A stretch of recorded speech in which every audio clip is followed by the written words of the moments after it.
Welcome to this week's edition of In Focus on Whitewater Community Television's WGTV Channel 11. I'm Eric Marsh, Executive Director of Whitewater Community Television, and obviously we're not in the studio. I'm starting just to like being out in the community. We have a chance to speak to a couple of members of the Wayne County workforce here. So we are in the County Annex Building in the Council Commissioners Chambers, or the Commissioners Council Chambers, I probably should say, since I'm speaking to a commissioner. We'll put the commissioners first in that deal. And as we get to this is our 1 week break from our In Focus candidate forums. This was going to be, if you saw our original lineup, Fountain City, but somebody dropped out of that race. There are now just enough people for the open spaces, so there is not a contested race. So we're taking this week to talk a little bit about election. We're going to start with Commissioner Mary Ann Butters. Later on this hour, we'll also speak with Wayne County Clerk Debbie Berry.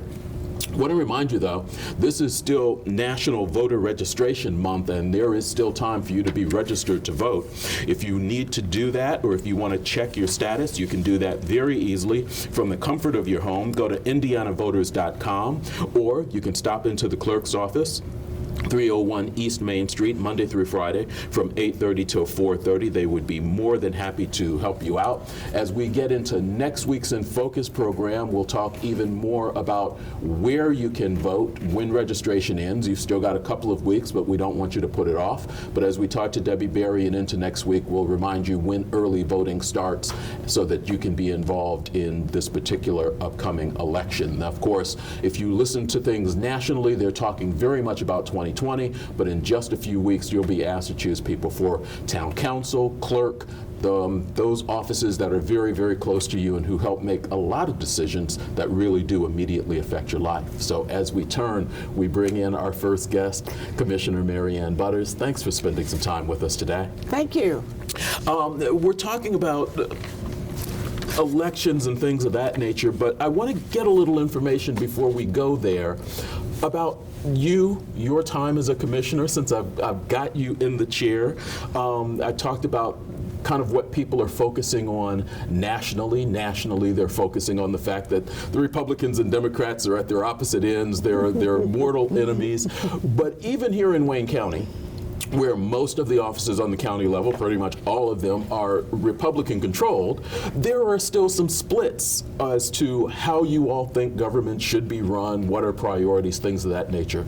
Talk a little bit about your time as a commissioner and what you have found in the political arena. Actually, I think even though Wayne County is 100% led by Republican elected officials and Richmond is led by a Democrat mayor, over the last 8 years, we have really joined hands and had a very compatible city-county partnership in advancing public policy in both Richmond and Wayne County. Our joint efforts on economic development and advancing the old hospital site into the future.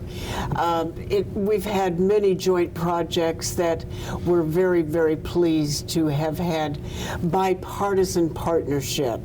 And while we may hear squabbles out of D.C., I don't think you've heard any squabbles right here in Wayne County or Richmond, Wayne County. There really is a partnership in going forward. And here in county government as well, while not all of our votes are unanimous, be it on county council or in the body of the three commissioners, there's an occasional 2-to-1 vote. But once we do set a policy position, we do go forward in unanimity in trying to advance the well-being of public policy for all the citizens of Wayne County. For those people who didn't grow up here, have lived other places where this particular form of government is not really what they're used to, talk about the Wayne County Commissioners. What is their role? What do you do on a day in, day out basis? And I know you all meet weekly, so talk about some of what falls under your purview. Right. In Indiana, the county commissioners are a 3-person board, which is the executive body, and we're also legislative. One way to look at it, we're a 3-person mayor of the county. So we are executive, but we also legislate. We pass ordinances. But we are the policy setter, and the county council is the fiscal body. We set the policy, and then we must go to council to have those funds appropriated in order to move forward with the funding of that policy which we set. And all of the departments of county government report to us that are not headed by an elected official. For example, the sheriff's department reports to the sheriff, and as you'll hear from our county clerk, all of the departments and the clerk's office report to the elected county clerk. But there are numerous departments, such as the highway department, the IT department, the buildings and grounds, the planning department, zoning, all of those that are not headed by an elected official do report to the county commissioners as the, if you will, the CEO of county government. So it's different from state to state, but throughout Indiana, that 3-person county executive does have administrative and executive management of county government. Some people are surprised sometimes when some of the elected officials come before you all and you have a discussion, but they don't understand that you can't really tell them necessarily what to do with their departments because they are elected officials and in some ways are separate from what you all do. Oh, absolutely. They answer to 67,000 bosses just as the commissioners do. The commissioners are elected countywide just as the elected officials are. And so while we do have administrative responsibility of the buildings, you know, we can't allow an elected official to add on to the annex or the courthouse and build their own, little structures. You know, we have to be responsible for that. We certainly expect them to manage their people within county policy, personnel policies we have to set. But certainly they manage their own people, and they set many of their policies as to how they manage their offices. So we respect that highly. They're constitutional offices, and so we have a high regard for their autonomy as far as it can go within the confines of us being responsible for the buildings and overall personnel policies for county government employees. I know you talked about the former hospital site and getting that cleared so that that looks a lot better.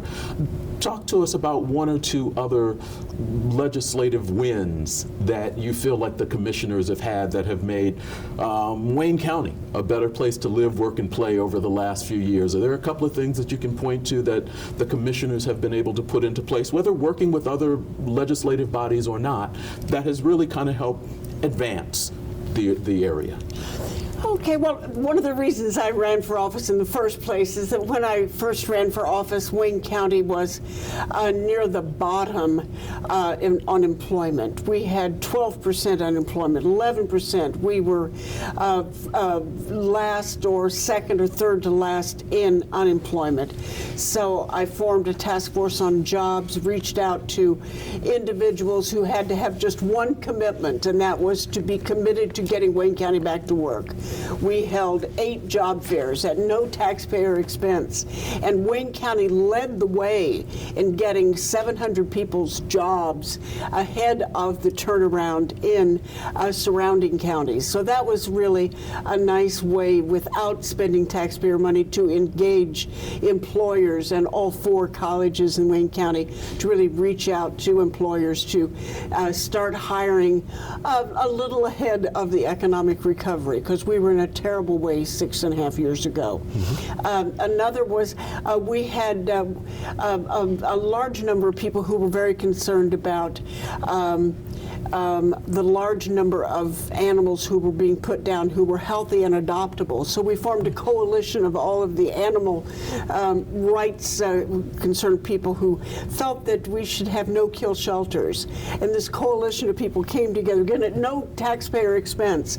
And while there were disagreements. Not all the cat people and the dog people got along at first, but finally all of the animal advocates really did come together and found common ground, and now Wayne County is a no-kill county, which we can be very proud of. The public shelter, the private not-for-profits, and we did pass some zoning regulations that really upgraded and improved the commercial dog breeding of what commonly called puppy mills. We do have a much, much better dog breeding policies. Those were two of the very first policies that prompted me to run for office 7 years ago, and I'm very, very pleased to see gains in those two areas. Nice. Are there one or two things that have happened that you wish maybe had gone another way? Yes, I will continue, and the reason I'm running again is I'm determined to see our commitment to greatly improved tourism and quality of life in Wayne County. I feel we need many more venues, pride in our community, and to keep those entertainment dollars in Wayne County by upgrading the venues and the entertainment, the family, fitness, and fun activities that can be had in Wayne County if only we could have kept those $27 million in Wayne County that have gone down I-70 to all the other counties on I-70 that collect that 1 penny food and beverage tax. We're the only county along I-70 that does not collect that 1 penny food and beverage tax on food and drinks that are consumed outside the home. It is not a tax on the poor because people who cannot afford to eat out do not pay this tax. It is only those who can afford to dine out and drink outside the home pay this tax. It is a very important 1 penny that can be paid that will collect nearly $2 million a year that can be plowed back into our economy for tourism and economic development that can make Wayne County a much more vibrant place to work, play, be entertained, enhance our cultural, entertainment, recreational activities, and truly attract tourism to Wayne County and make it a much more fun place to live, work, and play. Okay. You jumped ahead to one of my questions. I was going to ask if you were going to run, and you've given me that answer and why. Until there's a food and beverage tax, I will not give up. You're going to keep going. Okay. Talk about one or two things that you see the commissioners dealing with over the next year or so that you think residents maybe need to be aware of. You always hear of things that are coming forward, whether it's, ATVs on city streets or county streets. What other things should residents be thinking about that you think commissioners are going to have to tackle that will actually affect residents? Well, if this is my opening to encourage all to begin to celebrate the 100th year celebration of women's right to vote. Okay. Talk about tenacity. The women of Wayne County started it 168 years ago in Dublin, Indiana, when women decided that the Constitution did not specify that women could vote, and said it's time now. We feel that women should have the right to vote. So a gathering at a convention in Dublin in 1851 said, all right, we've waited long enough. Now it's time women should have the right to vote. That was 1851. It was the beginning of the conversation. Right.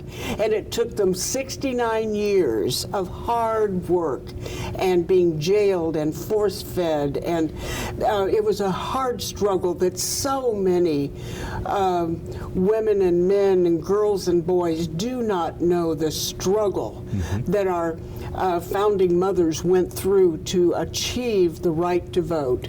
So I think it's very important that we call attention during the centennial year of 2020, those 69 years that in Indiana were struggled from 1851 to 1920 to win the constitutional right to vote.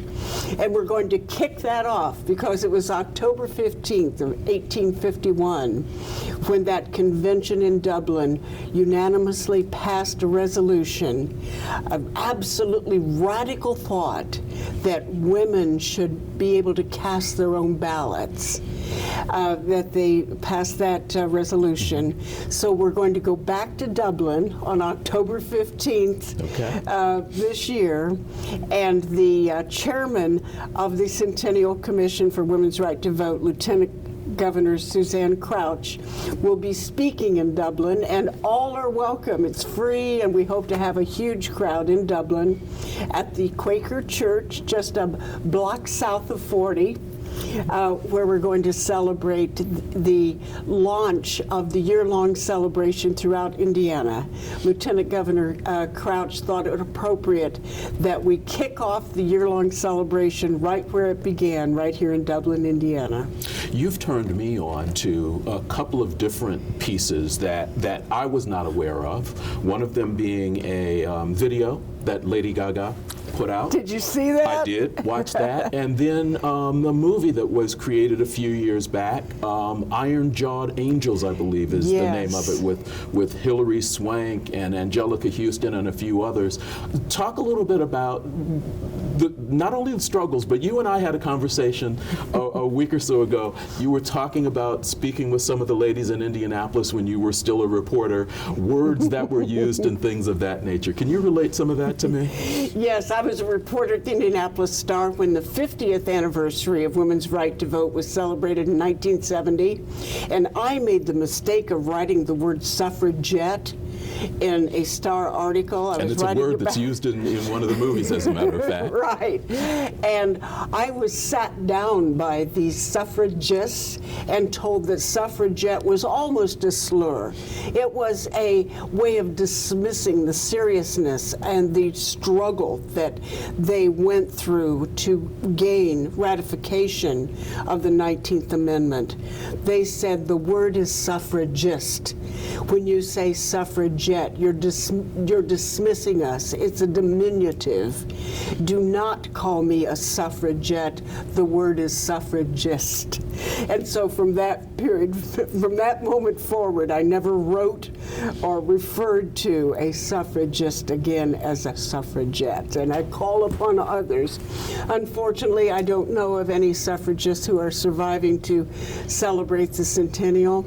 My grandmother was a suffragist, and unfortunately she is no longer with us to celebrate the centennial, but she was a proud suffragist and told me the absolute joy she experienced on August 26th of 1920 when Tennessee ratified and she finally had the right to vote. When you think about the low voter turnout generally that we have in our elections, and you look at this time and you think about the struggles that women went through, that African Americans went through to get the vote, talk about how that affects you, because you seem to very much have a connection to this particular issue, voting rights and the right to vote as a whole for all of us. Talk about how you think we can re-energize people regardless of party. This isn't about party. This is about understanding the right that we have in front of us and being able to use it. It is indeed troubling, sad, and one of the, I think, the great disappointments in our republic. If we are to keep a strong republic, our people need to rekindle that spirit that was felt in Dublin in 1851, that was felt on the ratification of the 13th, 14th, 15th Amendment, when citizenship was treasured, when our people, our patriots who fought and died to win the republic, how we rekindle that. I truly hope as we celebrate the centennial of women's right to vote, that girls and women at least will understand how hard fought the right to vote was by our mothers, grandmothers, and our great-great-grandmothers, how hard they fought for our right to vote. They will prepare themselves for that responsibility of going to the ballot. But let me say this, if people do not prepare to vote, I frankly would rather they stayed at home. If an individual does not take the time to read, to understand who they're voting for, as many people do not. I hear so many people say, oh, I don't care about politics, it's all dirty. That is not true. That is not true. If they reject it and do not prepare to vote, then frankly, I do not want them voting if they are not educated and prepared. I've done a lot of research in preparing for this, in Wayne County's leadership in this. And Wayne County was such a leader back in the 19th century, and this was what was written about Wayne County. It says, few counties in the U.S. anywhere are more advanced in all that pertains to modern civilization, and none can excel it in intelligent citizenship.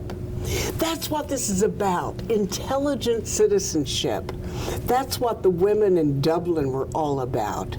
They were well-read. They were seeking the right to participate in their government, in their country, and that's what I hope we can rekindle again. Citizenship, preparation for citizenship, and voting is one of those great responsibilities that one needs to prepare for. You're watching In Focus on Whitewater Community Television's WGTV Channel 11. We're down to our last few minutes with Commissioner Mary Ann Butters. We've been speaking about the Commissioner's Office and about the upcoming 100th anniversary of women getting the right to vote. You were reading to me, I'm not sure whether you brought it or not, and I'm putting you on the spot, but you were reading to me when we spoke a week or so ago some of the language that was in the declaration, I'll call it, that was put out, and you were fascinated by the wording and the passion that was shown in front of it. I'm not sure if you have, I know you prepared the one piece, not sure if you prepared another piece that you're in a position to share with us as some of the wording from that. It's absolutely inspirational. It was the convention in Dublin that it started off on October 14th, not in unanimity, but as you may know, Quakers like to go forward with consensus. Sure. And on the 14th of October, there was not unanimity, but by the 15th, they had reached what they called the adoption of resolutions with great unanimity. Okay. And the very first resolution, which really set the tone for the convention, they resolved, quote, that it is self-evident truth that all human beings are created equal, and that whatever natural rights belong to one individual human being belong to all. This was 1851, just as Indiana was going through a real controversial discussion on our Constitution as to whether to be an anti-slavery state in our Constitution. It was not yet fully determined if Indiana was going to be an anti-slavery state. Well, believe me, these women in Dublin were anti-slavery, abolitionists, total egalitarian women, you know. And many of the resolutions that followed set forth their adamant belief that all individuals, notice they don't use the word men are created equal. Yes. They were already politically correct before that was cool. And all individuals are created equal. And my reading about Dublin and trying to capture the essence of what it was like in 1851 is absolutely amazing. Dublin had so many schools.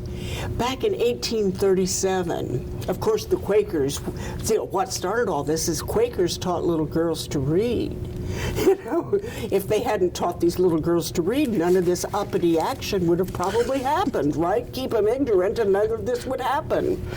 But in 1837, not at a Quaker school, but at a secular school, which of course was just little boys. Mm-hmm. Secular schools only taught little white boys, that was it.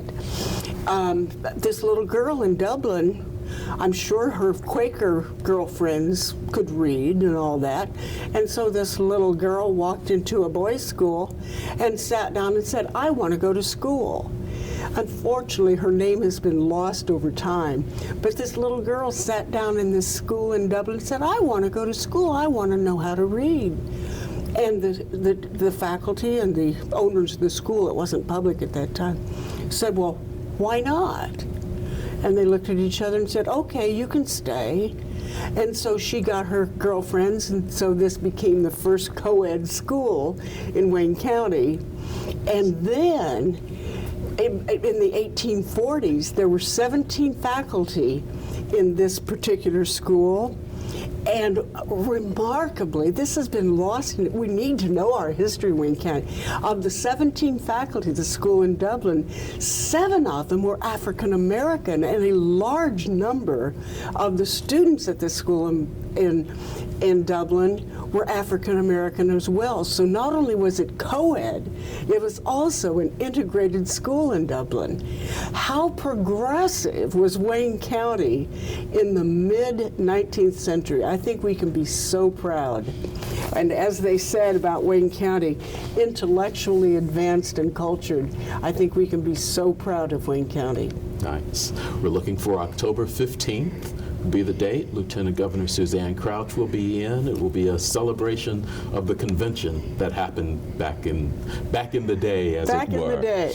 Looking forward to getting more information. Commissioner Mary Ann Butters, thank you very much for your time today. Thank you. We'll be back with more In Focus in just a moment.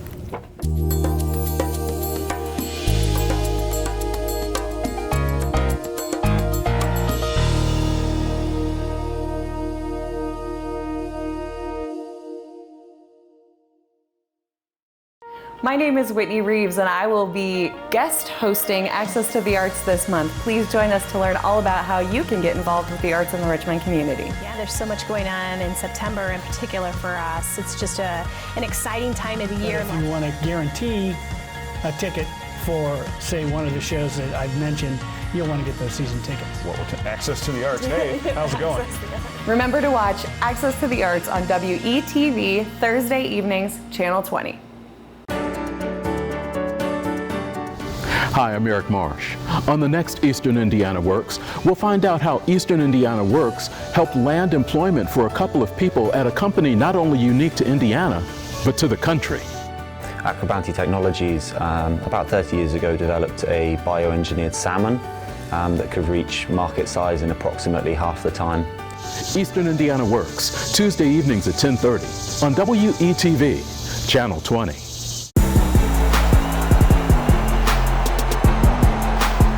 The Indiana University East Red Wolves opened River State's conference play by hosting the Ohio Christian University Trailblazers Tuesday night in the IUE Student Events and Activities Center. If you can't make it to campus, you can catch the match live beginning at 6:55 on Wayne County's Education Access Station and TV home of the Red Wolves, WETV, Channel 20.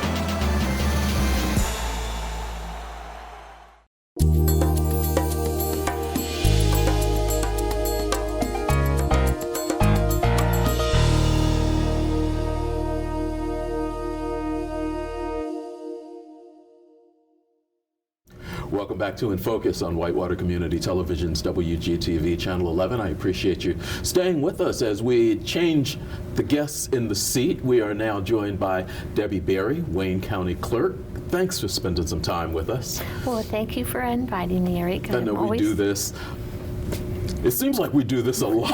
Well, there's a lot going on. I with say the 3 out of 4 years Yeah. we sit down and talk, because 3 out of 4 years there are elections going on. This year is the municipal. Next year We'll get to next year in a little bit, because next year is going to be big.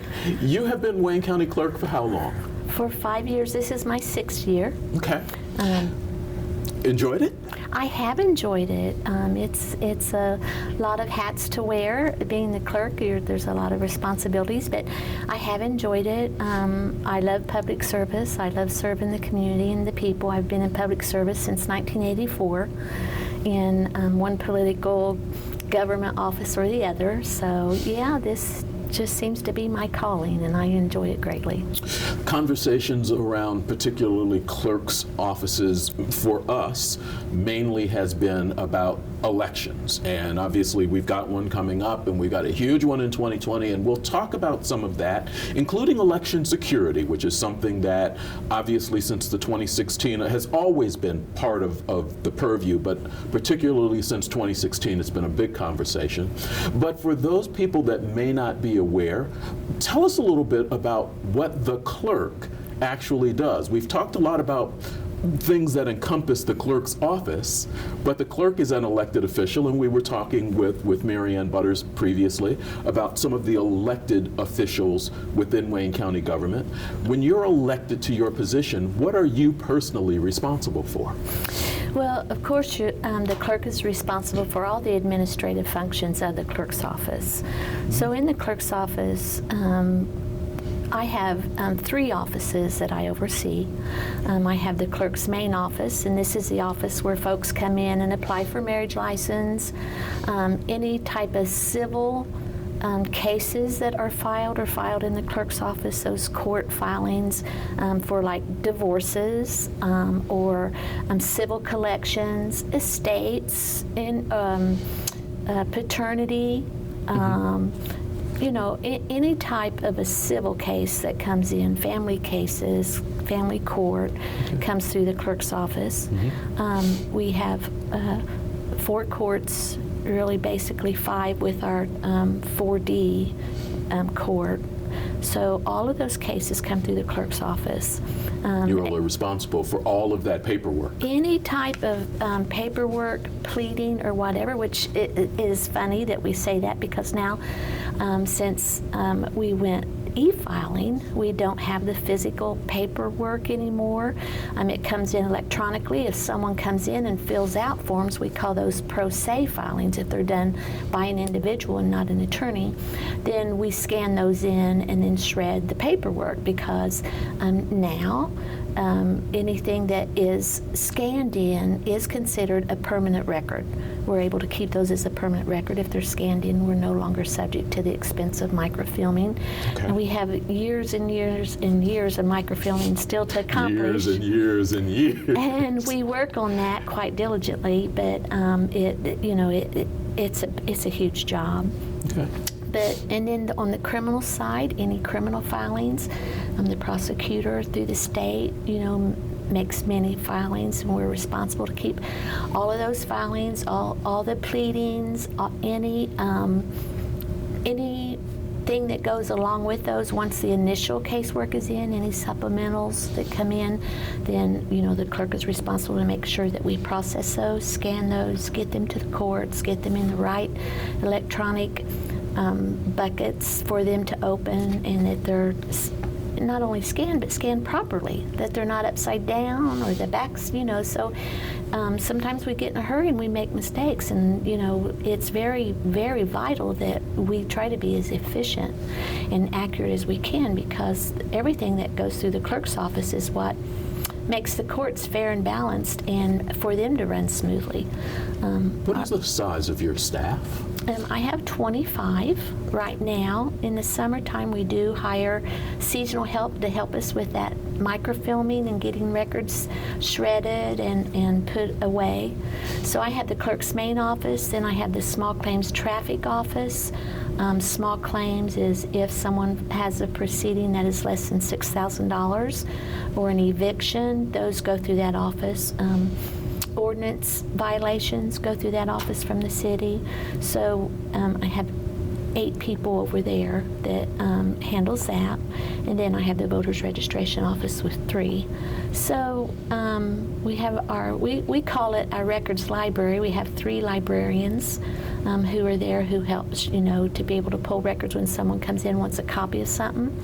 We have public access computers. They can come in and look those things up. People can look at their files now. Since last year we switched our court management program system. We went from one court management system to another, which is a statewide system called Odyssey. And on Odyssey, they can access at mycase.in.gov. They can go in and look at court records. Now, if you need a certified copy, you still have to come to the clerk's office to obtain that. Okay. But it's free. There's no charge to access those. Now, confidentiality cases aren't on there, but anything that's public access, you can access from your phone. Nice. So it is real nice. It's, very convenient for people. If they've been served, they can go in and look on there to see what their court hearing date is. I mean, it is all there, available and ready. Our courts also now use texting. So if you have a hearing and we have your text number, we remind you to be in court. Like a doctor's office. It is. I mean, we're moving up. So, with technology, we try to move forward. During the off-election year, I did renovate our clerk's main office, and, we had a lot of bids and estimates wanting to bring us to the 21st century and make it look real sleek and modern. And I was like, no, we want to preserve the history of the courthouse. We want it to look like those doors look. And so we found some marble slates up in the attic, and we took those and implemented those and shined up some of those and polished them. And you'll have to come see it. It looks real good. There's a moratorium on cameras in the courthouse, so we Yeah. have not been able to show you the upgrades, Yeah. but I'm hoping we can maybe get the commissioners to wave their magic wand and give us a break and let us come in and show you, Yeah. because we've been hearing about these updates for a while. It looks real nice, and of course, since we moved to so much technology, we wanted to make sure that the workstations, were better equipped so that, the staff had those to be able to work with and yet preserve the confidentiality of child support records.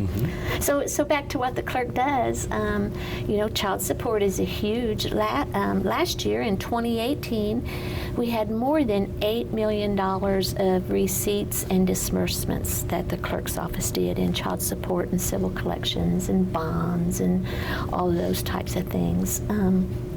So we do disperse a lot of filings and things that come in through, any type of court proceeding that comes in, any judgments and even mortgage foreclosures. When we get those, with all of those judgments and everything, we send the money back to the person who filed the complaint against the defendant. So lots of processing, lots of checks written on a daily basis now since we moved to this new court system. The clerk also, I sit on the courthouse security board that we have, that commission. Okay. The clerk is the secretary for the county election board. It's a member of 3 persons. One of the Democrat chairman appoints someone and the Republican chairman appoints someone, so we have it balanced, bipartisan, and then the clerk serves as the secretary of the board. I'm also the secretary of the local records commission. All of our offices, the Local Records Commission. All of our offices have records, employee records, auditor records, assessing records, just records on top of records. So we go by the state retention schedule. So they fill out a form, they send it to the Local Records Commission. If it's something that they can just rotate annually that is on that retention, they don't have to bring it to the commission. But if it's something that is not on that retention, then the commission has to approve for them to be able to shred that. We send out notices annually to schools and to all the small towns so that they can get rid of their records, you know. Assessors, and we used to have township trustees, which is no longer those, but a lot of those turned in their records to, you know, be destroyed after that. So, and that's a huge meeting, you know. Ironically, last year we didn't have a quorum, so we couldn't meet. So we'll probably do a double year's take this year because, you know, just people didn't show up. So many people have moved to electronic, you know, over the past few years that there's not that many unless they're really... Still going to be a lot of shredding. Yep, lots of shredding. So, and then, of course, I personally sit on the Indiana Supreme Court Records Retention Committee too, and that's real interesting. That has been a real pleasure to sit on that with some of the Supreme Court justices and other clerks. And I was selected because of our court management system, you know, that we use now. Out of 92 counties, more than half is on the Odyssey program. So it's a growing statewide system, and it's nice. There are things that, you know, we aren't real comfortable with, that we hate, you know, having to learn. I think anytime you change, it's a love-hate relationship. Sure. But it's nice because when we have a case that venues from Wayne County to another case, if they're in Odyssey County, we just let Odyssey know. We give them our call's number, and they make sure that the new county gets it. We used to have to mail a huge file, you know, if it was a large case, and now, you know, through Odyssey, we're able to just transfer that It's right electronically done. Electronically. So, I know city clerks get to marry people. Do you get to marry people? It is, right now the state statute says that the clerk may, but I do not. I choose not to marry people. Okay. They do apply for a marriage license, you know, in my office, but I do not marry people. You know, I kind of have a personal thing about that because people will go and get counseling to purchase a house that, you know, they're going to only owe on for 30 years, but, you know, they make a lifetime commitment and they just, you know, take it so nonchalantly. They don't put any thought into it, and I feel like that deserves a little bit of counseling before you make a move like that. And I'm not a counselor, so I just feel like that's something that takes a little more thought than coming in and applying for. So. Fair enough. Yeah. You're watching In Focus on Whitewater Community Television's WGTV Channel 11. We're speaking with Debbie Berry, Wayne County Clerk. Municipal elections coming up. A couple of our smaller communities in the county, Dublin and Milton, are both having town elections. Richmond, obviously, electing clerk, mayor, council at large, and a couple of districts. You all have made some changes in the voting. First of all, Wayne County is still a vote center county, and not all the counties in Indiana have moved to that. We started with the trial years ago and have just continued it, but you all have taken that almost one step further with the municipal elections this year. Talk a little bit about that. Well, always before, you know, the beauty of vote centers is the convenience to the voter. Not only having them open the week before the elections, but also so that people who live in outerlying cities or out in the county, they can come into Richmond if they work in Richmond and vote at the vote centers. So this year, because of some changes that have been made, it became easily possible for us to allow those small towns to also vote in Richmond. So all of the ballots for the general election, which is only 2 small towns, Dublin and Milton, and then all of the municipal, Richmond, which does not include the 2 Mile Fringe, people in the 2 Mile Fringe, and we'll hear a lot about that every year we do, but it's not anything by our choice. That is just how the statute is. So they do not vote in the municipal election, but those small communities will be able to vote at the Kuhlman Center or First English or First Baptist or Mount Olive. Any of our vote centers here, they will be able to vote. We'll be able to let them vote early. Always before, if it was in a small town, they only voted on election day. Correct. so now, we've opened that up a little bit broader so that they will be able to have some early voting and outside of their town.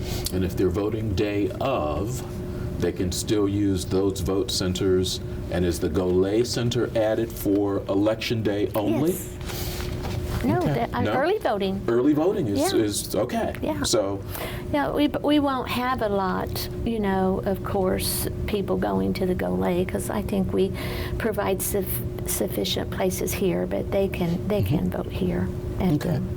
So besides the 4 places in Richmond, also the Golay Center will be open that week As before. far as I know, I think that is our plan. I would feel better about confirming that for sure. Okay. But that was my understanding. But I'll be happy to confirm that to make sure, because I know that Milton and Dublin will be able to vote in Richmond because more than likely, if they live that far away from the community and work in Richmond.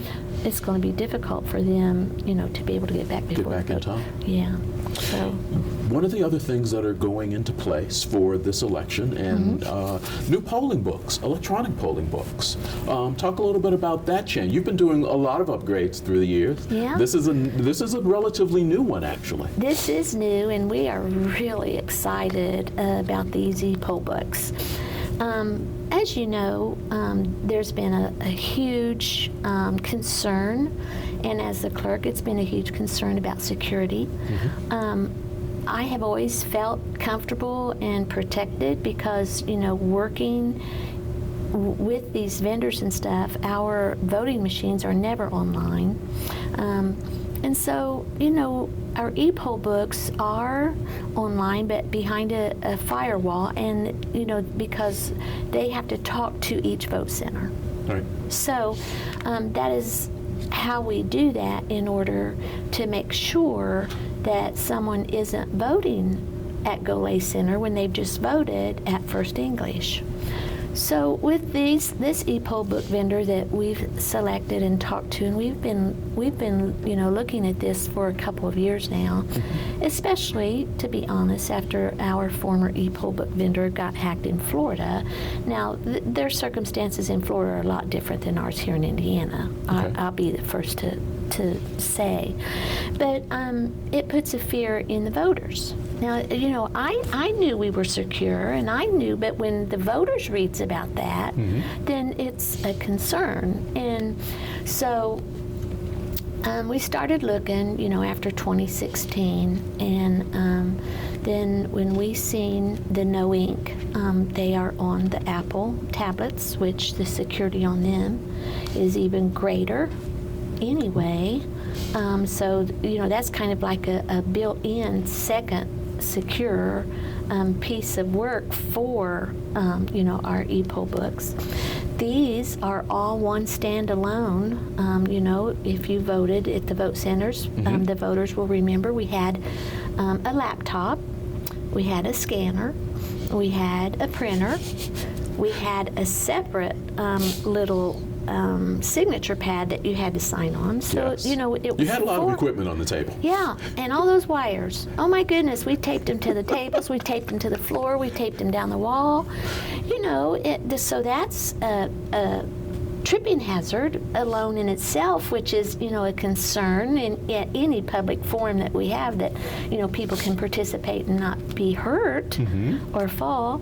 So then with security being a concern like it is, and this year our legislatures passed new laws, the Senate Bill 570, which really addressed a lot of security for vote center counties.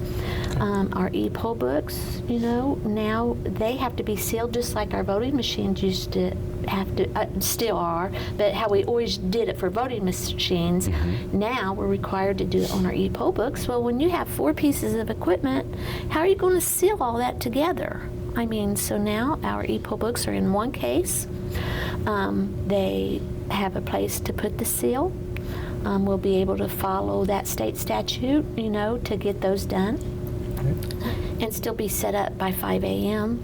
for the election. I mean, because that's a lot. Yes. It's a lot. And sometimes, our legislatures make these laws in the best interest of everyone, but if they ever had to set up a vote center, they might have second thoughts about how are we going to have time to do that? Because, the language in the law now says that, so our election board is 3 people.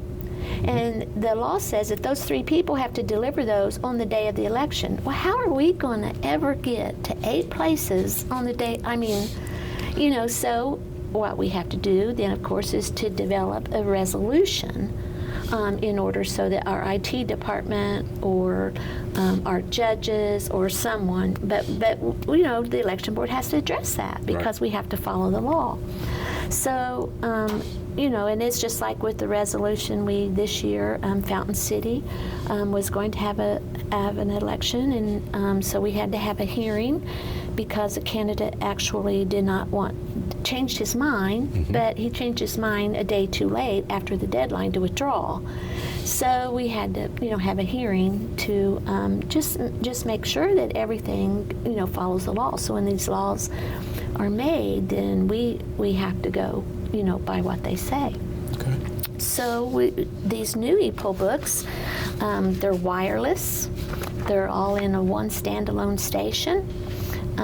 They are so easy. I mean, because, we just turn it around for the voter to sign on the same pad. It scans it. One other thing in the primary election, you always have to declare your party. Correct. So that you will get the correct ballot, because there's a Democrat ballot and a Republican ballot. So what the parties do and the voters do, they choose for their party who they want to run in the general. So in the primary, when you selected your party, our former e-poll books, you couldn't select your party. You had to point to a little high-tech thing that we laid on the counter for you to tell us if you want Democrat or Republican, because people don't like to call that out. Right. They like their privacy. So now on this, you can push on the pad, in the primary. You don't have to do that in the general. Right. But in the primary, now you can select your party very quietly, privately, without, everybody in the vote center. I thought he was a Democrat, or I thought, do we need to challenge that vote? Because they can. Because voters can challenge your vote if they, hear you call for a different ballot and you've never voted that way before. I've never heard that. Yeah. I did not know that. They certainly can. So, just a whole lot of things about our e-poll books this year. We're very excited. More secure, more convenient, wireless, and they operate a little faster. Nice. So even if you have long lines, people should be able to move through really pretty easily. Yeah. And the beauty this year was that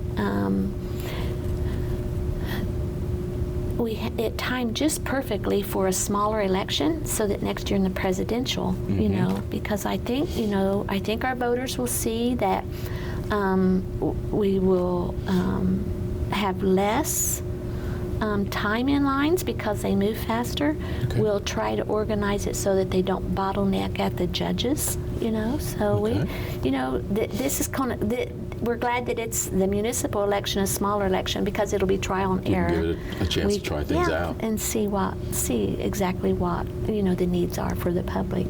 You're watching In Focus on Whitewater Community Television's WGTV Channel 11. We've got our last couple of minutes with Wayne County Clerk Debbie Berry. One thing I want you to mention, obviously you talked about those people that help on Election Day. How is it getting those people, getting them trained, and do you need more folks that are willing to help you out during the time the vote centers are open as well as on Election Day? And if so, how soon should they reach out to you? Well, absolutely. We have some very dedicated poll workers in our community, and we've been very grateful. Unfortunately, there comes a time in all of our lives where aging and hips and knees just don't let them sit for the long hours because it is 5 a.m. till 6 p.m. on election day. You can't leave for lunch. I mean, when you're there, you have to stay there. So we have lost a lot of elderly poll workers the last few years, and it's difficult to get younger people to work because they have to put food on the table. You know, they have a job, you know, that they go to, so they can't work those long hours on election day. So if there are people who can take a day and work, that's great, but retirees who would like something to do or work, you know, through the early voting process, contact your party chair. The parties select those poll workers. They can contact our office and let us know, you know, which party you are with, and we will contact your party chair and let them know, or the election board member know, and give them your phone number, and then you'll be called. But those people do select those, and it's, you know, it's quite satisfying. You get to see a lot of faces, a lot of people, and it's really a good day. We have some wonderful people to work with, so. Monday, is it Monday? Yes, Monday, October 7th, last day for people to register to vote. They can still reach out to your office or do it online. Talk about that. At indianavoters.com, you can go there and you can register to vote. You can check your registration. You can change your address. You can see where the polling places are. You can see the candidates on your ballot. We had our public test last week on our ballots, so we're ready to roll. We have, I think we covered this, Dublin and Milton are the only two small towns. All the other small towns had conventions, and so they don't need an election. Fountain City, we had a hearing, and they won't be having to have an election, so there's no contested races. So then on October 7th, registration ends. October the 8th, they can come to the courthouse and start voting before an absentee board. I think anybody who's ever voted at the courthouse knows Bob and George. They'll be back this year. So they'll be there with us for 29 days before the election, and that registration ends at midnight online, but at 4:30. Okay. You know, at the end of business at the courthouse. Before you know it, it'll be 2020. That's going to be a big one. There's state offices, national offices, school board races going on, and we're going to be looking at dates for those coming up in the near future. That one's going to be huge. We will talk to you again as we get closer to that time. Okay. Keep up with more information. Debbie Berry, Wayne County Clerk, I appreciate you taking the time and updating us on what's going on in your office. Appreciate it, Eric. We'll check what's happening in the community in just a couple of minutes as In Focus continues on WGTV, Channel 11.